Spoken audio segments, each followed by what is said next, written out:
Hello again, Tomica Limited Vintage fans. Before I start today's review, I want to recommend two channels in my subscriptions. One is called Sick and Strips Desk, and the other is called Whale Season Uno 64.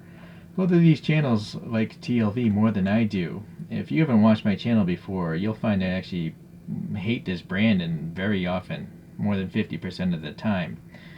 But they do make unique castings, at least to a Western person like me. I've never seen most of these cars that they do, so that's why I continue to collect them. But those other two channels I just mentioned, they collect these type of models as well, and so they have some good reviews. So check them out, because for some mysterious reason they don't have many subscribers or subscriptions, and it makes no sense to me. Okay, so today we have the first generation Prince Skyline Deluxe. And Wikipedia tells me it first came out in 1957, but this is like a facelifted version that came out in 1960. The original one had just 2 headlights, but then in 1960 they went to 4 headlights. So around 34,000 of these were sold over its lifespan. Sedans, delivery vans, coupes, convertibles, so it's a mix of different body styles. Front engine, rear wheel drive. And these earlier ones would have a 1.5 liter, making around 70 horsepower in this particular one. So I think this car was featured in this Japanese movie, The Rowdy of Tokyo. I bought this from Japan, so if you get a model from TLV, it's recommended that you open it as soon as you can, because if it's sealed, the moisture, I think, inside of these boxes causes paint rash. I don't know. This is used. We don't know if it's going to have paint rash or not. So this movie was 1960. It says in 2007 copyright, but that might be for the movie Nikatsu. On the back here, yeah, alright, it still says 2007, so I think that's when TLV put this one out.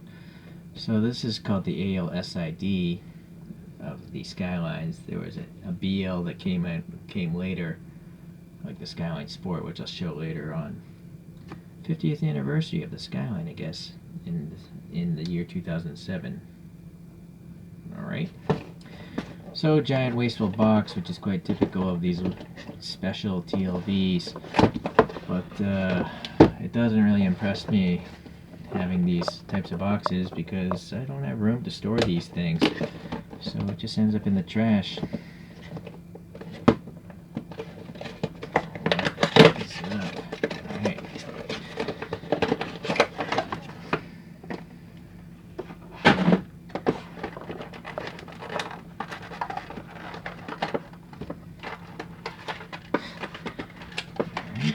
So this stuff is just garbage, but these things I'll keep here, the little box here. So that's got a nice picture of the car on it, and then a little outline of it. So the DX Deluxe with the color wave thing. And this is interesting. It's got a little poster of the movie that it came from. Nikatsu Meishaza. I'm sure I'm mispronouncing that thing. Alright, so I'll open this guy up, and we'll just pop the plastic in there. This thing is taped additionally.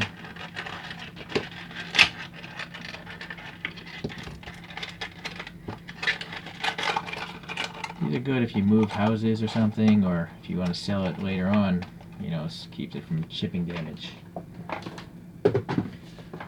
Alright, I got some images here. I don't know about the rear photo, if it's going to match or not, but we shall find out. I think that might be obviously in a museum of some sort. I'm not sure if this is a promotional photo or a photo from a movie or what.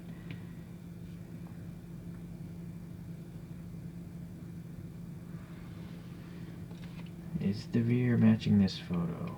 I think it is. I guessed correctly.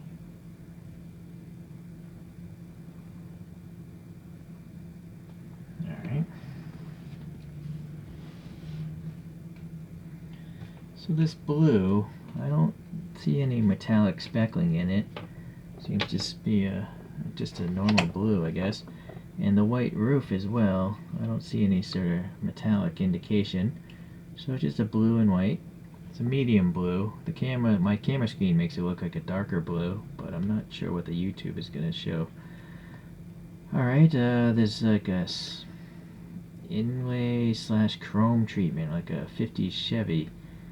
I mean, this looks like a Japanese 50s Chevy, am I right? Okay. Let's check out these wheels. I'm sure these are hubcaps. They look quite like those photographs, so that's good. And the white wall printing is actually round. It's not offset and an oval or some weirdness that you might get with some green light in particular. Doesn't do a good job of that. This is better. Weird sound, spinning, friction, maybe it's rust. The sidewall blocks don't look too bad either. Alright, so the door handles there seem to be silver painted on stick protruding raised casted handles there.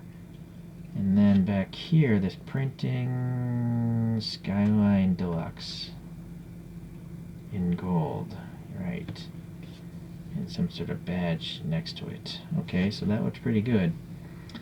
While we're focused here, we've got the red painted taillight, a white painted backup, a red painted reflector, a bunch of silver for the chrome work around this thing, which is pretty interesting. This bumper is silver as well, and I'm going to guess it's a separate piece. Yes, it is. Blank white license plate, and then you actually have a P badge. It's a little bit misaligned.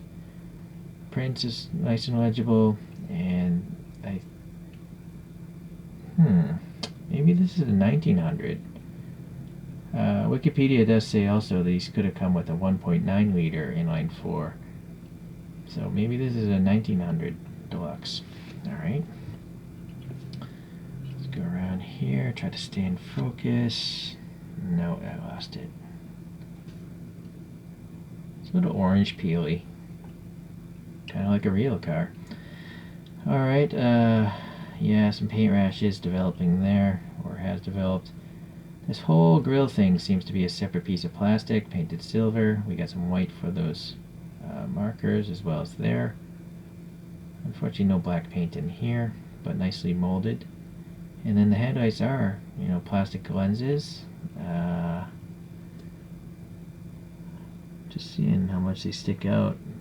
Yeah, they're domed. They're not flat. They seem to have a doming to them.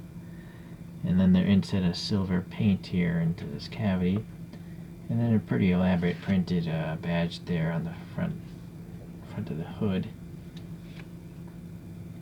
A little bit of paint rash going on as well here.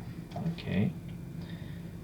The wiper blades are just printed on silver paint. Starting to see the interior looks pretty nice. The white roof, no major problems. Well, maybe it's a little scratched or blemished or something.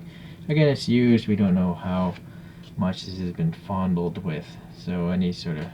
that doesn't really bother me as used. I don't think paint rash has anything to do with being used. It just has to do with some poor paint practice. Alright, silver trimming here. And it's actually raised, that little molding line as well. So let's see. Trying to see the interior without a flashlight, but not sure if it's possible. No, I guess the flashlight is going to help out anyways. So nice door details, wind down windows. I'm going to guess that's like a door handle on that rear door. There, same thing. This seems to be something back, two handles or some sort. I like the multiple colors. The seats literally are sky blue and white on the top, so that's an interesting set of seats I've never seen before. The rear deck here, interior deck is tan. Steering wheel is black, and there's some molded in circles for the instrument clusters. Yeah, that's a better view of the front door. So yeah, window and door handle.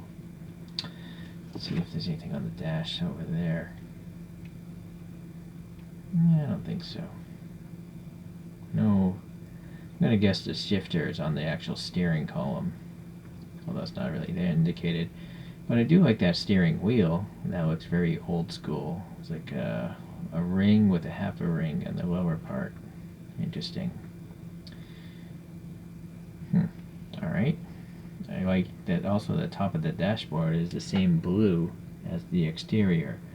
So I would imagine that dashboard on the real car is actually metal, before Ralph Nader affected the car industry for the better. On the bottom, it's riveted together like all TLVs to my knowledge. Scale is there when it was roughly made, so that's good. And then what the car is, and it actually says BLSID, and then 3. Alright. Okay, so let me read Wikipedia again. It's now under BLSI3. Released in May 1961, the 1500 engine used was dropped and instead used a 91 horsepower 1.9 liter, so the badging on the back is correct. Alright, otherwise it was identical to the ALSI except for the 1900 badge on the side. I don't see a 1900 badge on the side, but that's okay.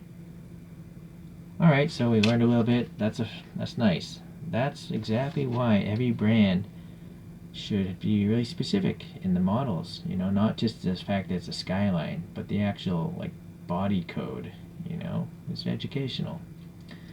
This thing has leaf spring suspension like a pickup truck. This is a long time ago, but it looks like independent front suspension, so that's cool. Let us compare it to a couple of other models then. Alright, this next one is by Kyosho, and it's the same BLSI3, but it's called the BLRA3 Skyline Sport. And so it has special custom-made bodywork, and that's why it looks quite different. But still has 4 headlights, but it's a strange cant. You know what, let me remove the camera lift there, get a better view of these front and rear views.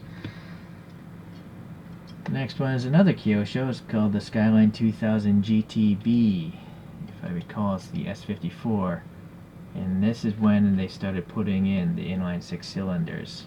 That's why the front end looks so long. Okay. This next one is another TLV. It just says Skyline DX on the bottom of it. Copyright 2007. I'm trying to see if I can read the badge. No. Oh, I thought it was going to show an engine displacement number. So, not really sure. It's just a deluxe 4-door Skyline. And then I'll put up this last one. It's a Hakosuka Skyline Estate Wagon. So that's a really cool one, and that's also by TLV.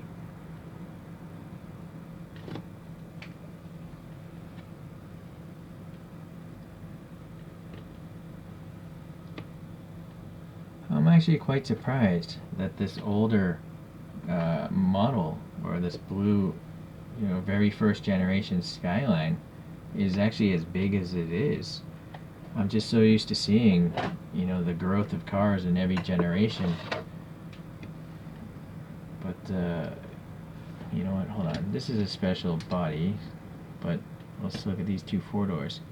In fact, the older car seems to be larger than the more modern Skyline, with the fins and all that stuff. So, that's interesting. Okay.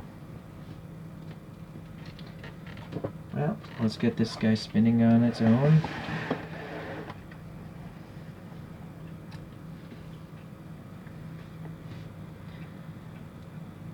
Alright, well, I'm not that angry today. Sure, this paint rash, but this model is from 2007 or 2008, so it's pretty old.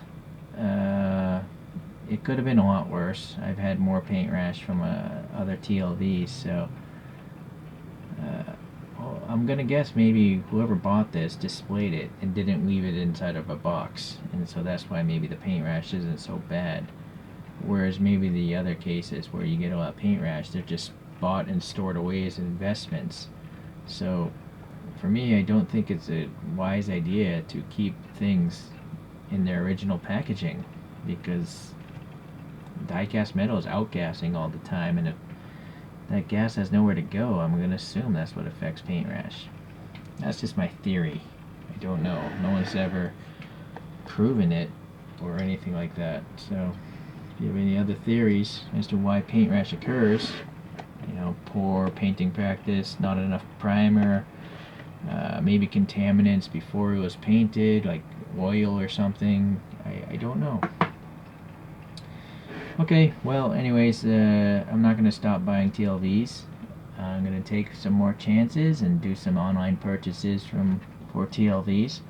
I just got to try to open them as soon as I can and pay really close attention to the listings with the photographs. And you might want to do the same yourself. Thank you for watching today, and hopefully you check out some of my other subscriptions. I got like 80 subscriptions going on, so everyone's making their own style of content, so it's interesting to see everyone's different takes on certain models, and you know, everyone buys different things, so learn about other models through other channels. That's what I do. Thanks guys, I'll see ya, bye.